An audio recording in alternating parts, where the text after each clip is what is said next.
Jesus went forth with his disciples across the Kidron Valley, where there was a garden, which he and his disciples entered. Now Judas, who betrayed him, also knew the place, for Jesus often met there with his disciples.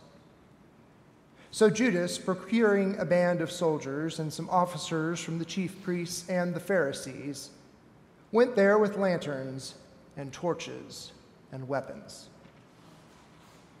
Then Jesus, knowing all that was to befall him, came forward and said to them, "Whom do you seek?"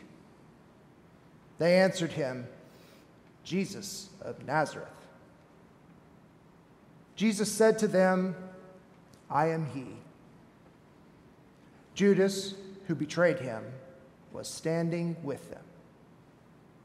When he said to them, "I am he," they drew back and fell to the ground. And again he asked them, "Whom do you seek?" And they said, "Jesus of Nazareth." Jesus answered, "I told you that I am he. So if you seek me, let these men go." This was to fulfill the word that he had spoken, "I did not lose a single one of those whom you gave me." Then Simon Peter, having a sword, drew it and struck the high priest's slave and cut off his right ear. The slave's name was Malchus. Jesus said to Peter, "Put your sword into its sheath. Shall I not drink the cup from which the Father has given me?" So the band of soldiers and their captain and the officers of the Judean authorities seized Jesus and bound him. First they led him to Annas, for he was the father-in-law of Caiaphas, who was high priest that year. It was Caiaphas who had given counsel to the religious authorities that it was expedient that one man should die for the people. Simon Peter followed Jesus, and so did another disciple. As this disciple was known to the high priest, he entered the court of the high priest along with Jesus, while Peter stood outside the door. So the other disciple, who was known to the high priest, went out and spoke to the woman who guarded the gate and brought Peter in. The woman who guarded the gate said to Peter, "Are not you also one of this man's disciples?" He said, "I am not." Now the servants and officers had made a charcoal fire because it was cold, and they were standing and warming themselves. Peter also was with them, standing and warming himself. The high priest then questioned Jesus about his disciples and his teaching. Jesus answered him, "I have spoken openly to the world. I have always taught in synagogues and in the temple, where all Jewish people come together. I have said nothing secretly. Why do you ask me? Ask those who have heard me. What I said to them, they know what I said." When he had said this, one of the officers standing by struck Jesus with his hand, saying, "Is that how you answer the high priest?" And Jesus answered him, "If I have spoken wrongly, bear witness to the wrong. But if I have spoken rightly, why do you strike me?" Annas then sent him bound to Caiaphas, the high priest. Now Simon Peter was standing and warming himself. They said to him, Are not you also one of his disciples?" He denied it and said, "I am not." One of the servants of the high priest, a kinsman of the man whose ear Peter had cut off, asked, "Did I not see you in the garden with him?" Peter again denied it, and at once the cock crowed. Then they led Jesus from the house of Caiaphas to Pilate's headquarters. It was early. They themselves did not enter the headquarters, so that they may not be defiled, but might eat the Passover. So Pilate went out to them and said, "What accusation do you bring against this man?" They answered him, "If this man were not an evildoer, we would not have handed him over." Pilate said to them, "Take him yourselves and judge him by your own law." The religious authorities said to him, "It is not lawful for us to put any man to death." This was to fulfill the word which Jesus had spoken, to show by what death he was to die. Pilate entered the headquarters again and called Jesus and said to him, "Are you the king of the Jews?" Jesus answered, "Do you say this of your own accord, or did others say it to you about me?" Pilate answered, "Am I a Jew? Your own nation and chief priests have handed you over to me. What have you done?" Jesus answered, "My kingship is not of this world. If my kingship were of this world, my servants would fight that I would not be handed over to the religious authorities. But my kingship is not from the world." Pilate said to him, "So you are a king?"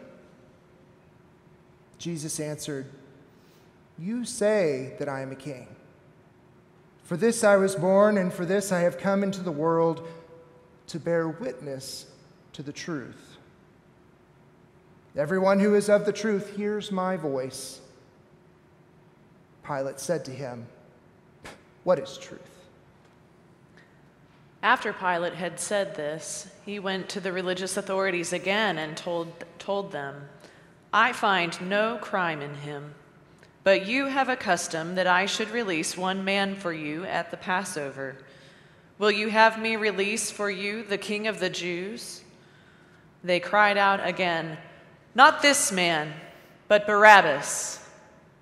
Now Barabbas was a robber. Then Pilate took Jesus and scourged him, and the soldiers plaited a crown of thorns and put it on his head, and arrayed him in a purple robe. They came up to him, saying, "Hail, King of the Jews!" and struck him with their hands. Pilate went out again and said to them, "See, I am bringing him out to you, that you may know that I find no crime in him." So Jesus came out, wearing the crown of thorns and the purple robe. Pilate said to them, "Behold the man." When the chief priests and the officers saw him, they cried out, "Crucify him! Crucify him!" Pilate said to them, "Take him yourselves and crucify him, for I find no crime in him." The religious authorities answered him, "We have a law, and by that law he ought to die, because he has made himself the Son of God." When Pilate heard these words, he was the more afraid. He entered the headquarters again and said to Jesus, "Where are you from?" But Jesus gave no answer.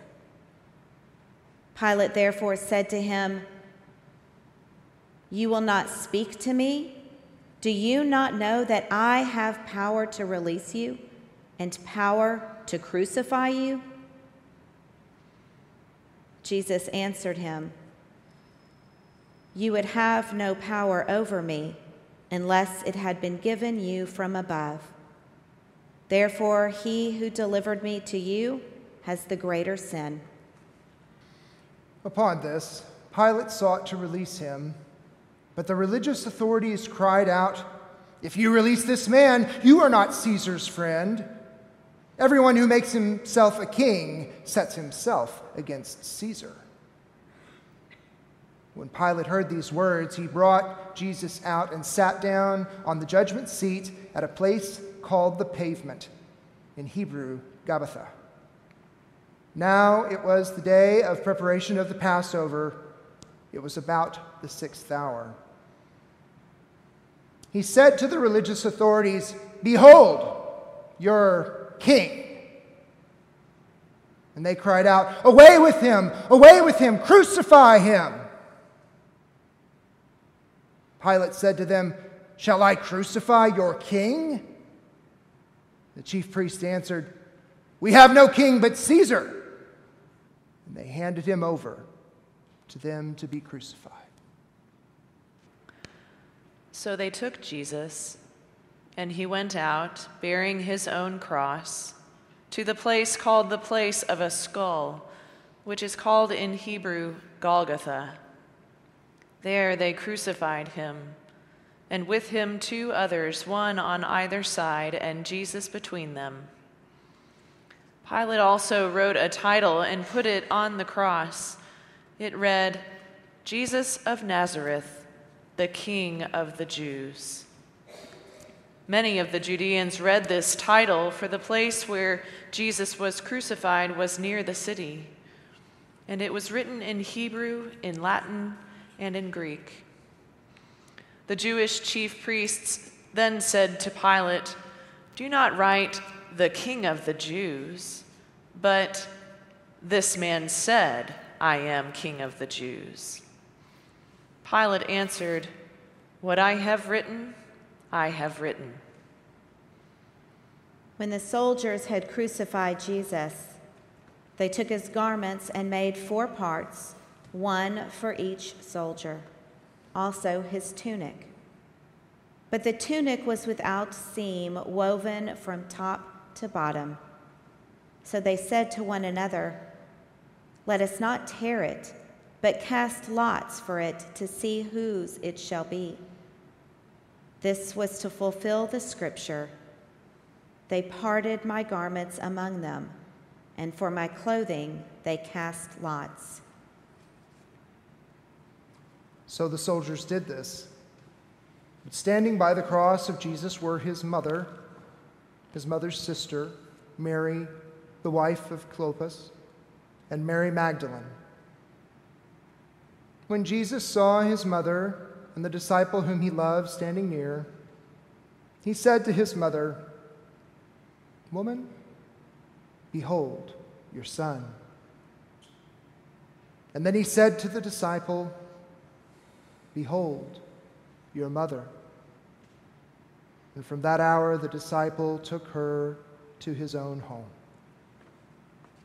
After this, Jesus, knowing that all was now finished, said to fulfill the scripture, "I thirst." A bowl full of vinegar stood there, so they put a sponge full of the vinegar on hyssop and held it to his mouth. When Jesus had received the vinegar, he said, "It is finished." And he bowed his head and gave up his spirit. Since it was the day of preparation, in order to prevent the bodies from remaining on the cross on the Sabbath, for that Sabbath was a high day, the religious authorities asked Pilate that their legs might be broken and that they might be taken away. So the soldiers came and broke the legs of the first and of the other who had been crucified with him. But when they came to Jesus and saw that he was already dead, they did not break his legs. But one of the soldiers pierced his side with a spear, and at once there came out blood and water. He who saw it has borne witness. His testimony is true, and he knows that he tells the truth, that you also may believe. For these things took place that the scripture might be fulfilled. Not a bone of him shall be broken. And again, another scripture says, They shall look on him whom they have pierced. After this, Joseph of Arimathea, who was a disciple of Jesus, but secretly for fear of the religious authorities, asked Pilate that he might take away the body of Jesus. And Pilate gave him leave. So he came and took away his body. Nicodemus also, who had at first come to him by night, came bringing a mixture of myrrh and aloes, about 100 pounds weight. They took the body of Jesus, bound it in linen cloths with the spices, as is the burial custom of the Jews. Now in the place where he was crucified there was a garden, and in the garden a new tomb where no one had ever been laid. So because of the Jewish day of preparation, as the tomb was close at hand, they laid Jesus there. Humanity crucified Jesus.